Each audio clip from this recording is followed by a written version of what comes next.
ಹೊಸ ದರದಂತೆ ಟಿಕೆಟ್ ವಿತರಿಸ್ತಾ ಇದ್ದಾರೆ bus conductor. ನೋಡೋಣ.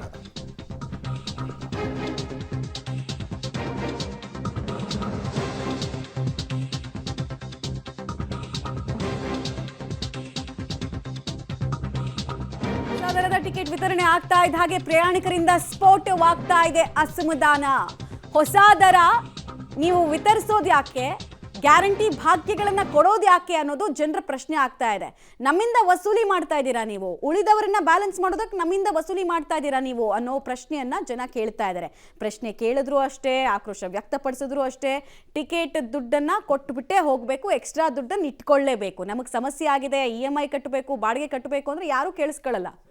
ನಾವು ಸರ್ಕಾರವನ್ನು ನಡೆಸಬೇಕು ಅಂತ ಅವ್ರು ಹೇಳ್ತಾರೆ. But commitment of one party ಅಂತ ಇರುತ್ತಲ್ಲ, ಅದು ಎಲ್ಲಿ ಹೋಯ್ತು ಅನ್ನೋದು ಪ್ರಶ್ನೆ. ಮತ್ತು ನೀವೇ ಅಲ್ವಾ ದೊಡ್ಡದಾಗಿ ಹೇಳೋದು, ನಮ್ಮ ರಾಜ್ಯ ಸುಭಿಕ್ಷವಾಗಿದೆ, ಲಾಭದಲ್ಲಿದ್ದೀವಿ, ಬೊಕ್ಕಸ ತುಂಬಿದೆ, ತುಳುಕ್ತಾ ಇದೆ ಅಂತೆಲ್ಲ ನೀವೇ ಹೇಳಿದವರು. ಹೊಸ ಬಸ್ಸನ್ನು ಖರೀದಿ ಮಾಡ್ತಾ ಇದ್ದೀವಿ ಅಂತ ಹೇಳಿದವರು ಏಕಾಏಕಿ 15% ಏರಿಕೆ ಮಾಡಿ ಅದರಲ್ಲೂ ಲಾಜಿಕ್ಕನ್ನು ಹುಡುಕೊಡ್ತೀರಾ ಅಂತ ಅಂದರೆ ಏನು ಹೇಳಬೇಕು ನಿಮ್ಮನ್ನ?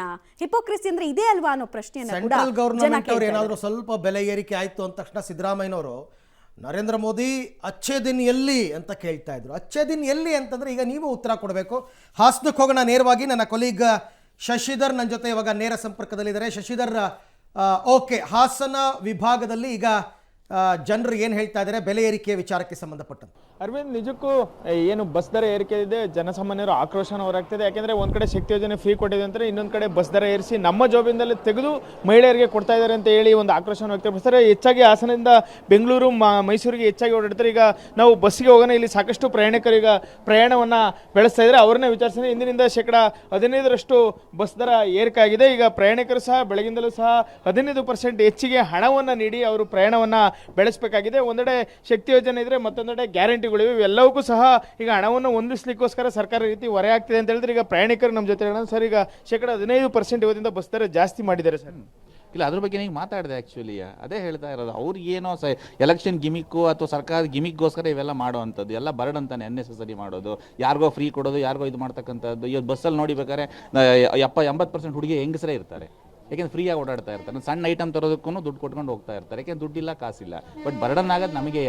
ಬಟ್ ಅವರೇನ ಯಾರು ಮನೆಯಿಂದ ಏನು ತಂದುಕೊಡಲ್ಲ. ಈಗ ನಮ್ಮ ದುಡ್ಡಿನಿಂದಲೇ ಸರ್ಕಾರ ನಡೆಸೋದು. ಆ್ಯಕ್ಚುಲಿ ಸರ್ಕಾರದ ದುಡ್ಡು ಇಲ್ಲ. KSRTC ಕೊಡೋಕ್ಕೆ ಫಸ್ಟ್ ಆಫ್ ಆಲ್ ದುಡ್ಡಿಲ್ಲ. ಬರೀ KSRTC ಒಂದೇ ಅಲ್ಲ ಸರ್, ಬರೀ ದುಡ್ಡು ಹಾಲಿನ ಜಾಸ್ತಿ ಮಾಡಿದ್ದಾರೆ, ಇನ್ನೊಂದು ಎಲ್ಲ ಐಟಮು ಎಲೆಕ್ಟ್ರಿಕ್ ಬಿಲ್ ಜಾಸ್ತಿ ಮಾಡಿದ್ದಾರೆ.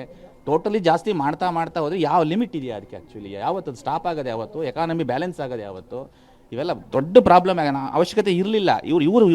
ಇವ್ರು ಗಿಮಿಕ್ಕೋಸ್ಕರ ಮಾಡ್ಕೊಳ್ಳೋದಷ್ಟೇ. ಇವೆಲ್ಲ ಎಲೆಕ್ಷನ್ ಗಿಮಿಕ್ ಅಷ್ಟೇ. ಇವೆಲ್ಲ ಯಾರಿಗೂ ಜನಗಳನ್ನು ಉದ್ಧಾರ ಮಾಡೋಕ್ಕೆ ಇವ್ರು ಯಾರೂ ಮಾಡೋರಲ್ಲ. ಆ್ಯಕ್ಚುಲಿ ಈ ಸರ್ಕಾರದ ಹಣೆ ಬರವೇ ಅಷ್ಟು. ಆ್ಯಕ್ಚುಲಿ ಈ ಥರ ಮಾಡ್ತಾ ಹೋದರೆ ಕೊನೆಗೆ ದಿವಾಳಿ ಎದ್ದು ಹೋಗುತ್ತೆ ಅಷ್ಟೇ. ಇವೆಲ್ಲ ಶ್ರೀಲಂಕಾ ಮತ್ತು ಪಾಕಿಸ್ತಾನ ಹೆಂಗಾಗಿದೆ, ಇಂಡಿಯಾನು ಹಂಗೆ ಮಾಡ್ಕೊಂಡು ಕೂತ್ಕೋತಾರೆ ಅಷ್ಟೇ. ಇವರೆಲ್ಲ ಇಂಥವ್ರು ಇದ್ದರೆ ಸರ್ಕಾರದಲ್ಲಿ ಇವೆಲ್ಲ ಅಯೋಗ್ಯರು ಮಾಡೋ ಕೆಲಸಗಳಿವು, ಯಾರು ಬುದ್ಧಿವಂತರು ಮಾಡೋದಲ್ಲ. Thank you. ಸರ್ಕಾರ ಹೇಳ್ತದೆ 10 ವರ್ಷ ಮಾಡಿರಲಿಲ್ಲ, ಈಗ ಬಸ್ ದರ ಏರಿಕೆ ಮಾಡ್ತಿದ್ದೀವಿ ಅಂತ. ಎಲ್ಲಿ ಮಾಡ್ತಾರೆ ಸರ್ ಇವರು? ಮಾಡೋಕ್ಕಾಗಲ್ಲ ಯಾವುದೇ ಕಾರಣಕ್ಕೂ. ಜನ ಕೊಡಿ ಅಂತ ಕೇಳಿದ್ರೆ ಇವ್ರನ್ನ ಯಾರು ಕೇಳಿರಲಿಲ್ಲ. ಜನಗಳು ನಮ್ಮ ಇದೆಲ್ಲ ಕೊಡಿ ಪುಕ್ಸಟ್ಟೆ ಅಂತ ಯಾರು ಕೇಳಿರಲಿಲ್ಲ. ಇವರೆಲ್ಲ ಹೊಲ್ಕಟ್ಟು ಕೆಲಸ ಮಾಡ್ತಾ ಇರೋದು. ಯಾರು ಕೇಳವ್ರೆ? ಹೆಂಗಸರು ಕೇಳಿದ್ರಾ? ಇನ್ನಷ್ಟು ಮಾಹಿತಿ ನಿಮ್ದ ಪಡ್ಕೊಳ್ತಾ ಹೋಗ್ತೀನಿ. ಹುಬ್ಬಳ್ಳಿ ಜನ ಏನ್ ಹೇಳ್ತಾರೆ ಅನ್ನೋದ್ರ ಡೀಟೇಲ್ಸ್ ಕೊಡೋದಕ್ಕೆ ಸುನಿಲ್ ರೆಡಿ ಇದ್ದಾರೆ. ಸುನಿಲ್, ಏನ್ ಹೇಳ್ತಾರೆ ನಮ್ಮ ಹುಬ್ಬಳ್ಳಿ ಜನ? ಎಸ್ ಮಮತಾ, ಈಗ ಬಸ್ ಒಳಗಡೆ ಹೋಗೋಣ. ಈಗಾಗಲೇ ಬಸ್ ಈಗ ಬೆಂಗಳೂರು ಮಾರ್ಗವಾಗಿ ತೆರಳ್ತಾ ಇರುವಂಥದ್ದು. ಈಗಾಗಲೇ ಒಂದು ಕಡೆ ನೋಡ್ಬೋದು, ಪರಿಷ್ಕೃತ ಟಿಕೆಟ್ ದರ ಹೆಚ್ಚಾದ ಹಿನ್ನೆಲೆಯಲ್ಲಿ ಟಿಕೆಟ್ ದರವನ್ನು ಕೂಡ ಈಗ ಕಂಡಕ್ಟರ್ ಕೊಡ್ತಾ ಇದ್ದಾರೆ. ಸೊ ಟಿಕೆಟನ್ನು ಕೂಡ ಪಡಿತಾ ಇರುವಂಥದ್ದು. ಇಲ್ಲಿ ಒಂದಿಷ್ಟು ಜನ ಇದ್ದಾರೆ, ಅವ್ರನ್ನ ಮಾತಾಡಿಸ್ತಾ ಹೋಗೋಣ. ಸರ್, ಯಾವ ಕಡೆ ಹೊರಟಿದ್ದೀರಿ ಸರ್? ಬೆಂಗಳೂರು ಹೋಗ್ತಾ ಇದ್ದೀವಿ. ಬೆಂಗಳೂರು ಹೋಗ್ತಾ ಇದ್ದೀರಿ. ಈಗ ಟಿಕೆಟ್ ದರ ಜಾಸ್ತಿ ಮಾಡಿದ್ದಾರೆ, ಏನು ಹೇಳ್ತೀರಿ ಸರ್ಕಾರಕ್ಕೆ? ಸರ್ಕಾರ ಅದೇ ಸರ್, ಏನಿದೆ ಸರ್ಕಾರದಲ್ಲಿ ಏನಿಲ್ಲ. ಇವಾಗ ಲೇಡೀಸ್ಗೆಲ್ಲ ಫ್ರೀ ಕೊಟ್ಟಿದ್ದಾರೆ, ಆದರೆ ನಮಗೇನು ಕನ್ಸೆಷನ್ ಇಲ್ಲ. ಇವಾಗ ಟಿಕೆಟ್ ಏನಕ್ಕೆ ದರ ಜಾಸ್ತಿ ಮಾಡಿದ್ದಾರೆ? ಪೆಟ್ರೋಲ್ ಡೀಸೆಲ್ ಬೆಲೆ ಏನಾದ್ರು ಜಾಸ್ತಿ ಆಗಿದೆನಾ? ಆಗಿಲ್ಲ, ಆದರೂ ದರ ಜಾಸ್ತಿ ಮಾಡಿದ್ದಾರೆ. ಅದಕ್ಕೆ ಸೂಕ್ತವಾದ ಇದನ್ನು ಕೊಡಬೇಕು. ಉಚಿತವಾಗಿ ಗ್ಯಾರಂಟಿಗಳನ್ನು ಕೊಡ್ತಾ ಇದ್ದಾರಲ್ಲ ಅಂತ. ಅದೇ ಸರ್, ಸರ್ಕಾರ ದಿವಾಳಿ ಆಗ್ತದೆ, ಅದಕ್ಕೋಸ್ಕರ ಇದೆಲ್ಲ ದುಡ್ಡಿಲ್ಲ ಸರ್ಕಾರದಲ್ಲಿ, ಅದಕ್ಕೋಸ್ಕರ ಈ ಥರ ಮಾಡ್ತಾ ಇದ್ದಾರೆ. ಮೇಡಮ್, ನೀವು ಎಲ್ಲಿಗೆ ಹೋಗ್ತಾ ಇದ್ದೀರಿ? ದಾವಣಗೆರೆ ಹೋಗ್ತಾ ಇದ್ದೀರಿ. ಈಗ ನಿಮಗೆ ಉಚಿತವಾಗಿ ಕೊಡ್ತಾ ಇದ್ದಾರೆ, ಗಂಡು ಮಕ್ಕಳಿಗೆ ಬರೀ 15% ಟಿಕೆಟ್ ಜಾಸ್ತಿ ಮಾಡಿದ್ದಾರೆ ಹೇಳ್ತೀರಿ. ಉಚಿತವನ್ನು ಯಾರಿಗೂ ಕೊಡಬಾರ್ದ್ರಿ. ಎಲ್ಲ ಸರ್ಕಾರದ ಎಲ್ಲ ಹಾಳಾಗತ್ತೈತ್ರಿ. ಹಂಗಾಗಿ ಗಂಡ್ ಮಕ್ಕಳಿಗೂ ಪಾಪ ಅವ್ರಿಗೂ ಉಚಿತ ಕೊಡ್ಬೇಕಿತ್ರಿ. ಅವ್ರು ಎಷ್ಟಿದೆ ಪ್ರಾಬ್ಲಮ್ ಒಳಗದಾರಿ. ಎಲ್ಲ ಹೆಣ್ಮಕ್ಳಿಗೂ ಉಚಿತ ಬಂದ್ ಮಾಡ್ಬೇಕಂತ ನಂದು ಒಂದಿದೆ ಐತಿ. ಮೇಡಮ್ ಈಗ 2,000 ರೂಪಾಯಿ ಕೊಡ್ತಾ ಇದ್ದಾರೆ, ಹಾಲಿನ ದರ ಜಾಸ್ತಿ ಮಾಡಿದ್ದಾರೆ, ದಿನಸಿ ದರ ಜಾಸ್ತಿ ಮಾಡಿದ್ದಾರೆ. ದಿನಸಿ ದರ ಅದೆಲ್ಲ ಕಡಿಮೆ ಮಾಡ್ಬೇಕ್ರಿ. ಅದು ಓಕೆ, ಥ್ಯಾಂಕ್ ಯು ಸುನಿಲ್ ಮತ್ತು ನನ್ನ ಕೊಲೀಗ್ ಶಶಿಧರ್ ಇಬ್ರಿಗೂ ಕೂಡ ಧನ್ಯವಾದ.